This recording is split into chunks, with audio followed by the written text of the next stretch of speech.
সেরকম ভাবে তোর আম বাগান তুই বিক্রি করবি না? কি করছেন ভাই, ঝড় বৃষ্টির এই অবস্থা, তাহলে আম বাগান বেচা লাগবে তাহলে?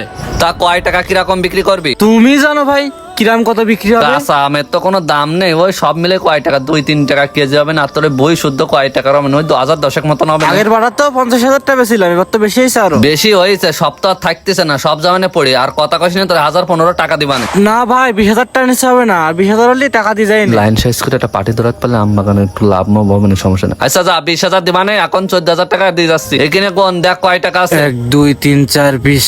ঠিক আছে ভাই। মক্কেল ভাই, এ তো চুরির উপরে শিরা চুরি।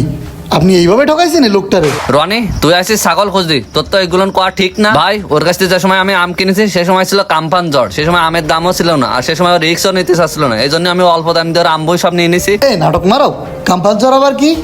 এ বছর তো সারা বছর গেল খরার উপর দিয়ে, আর তুমি আবার জ্বরে খবর কানে পাইছো? কেন ভাই, দুবাই, সৌদি আরব এসব নাকি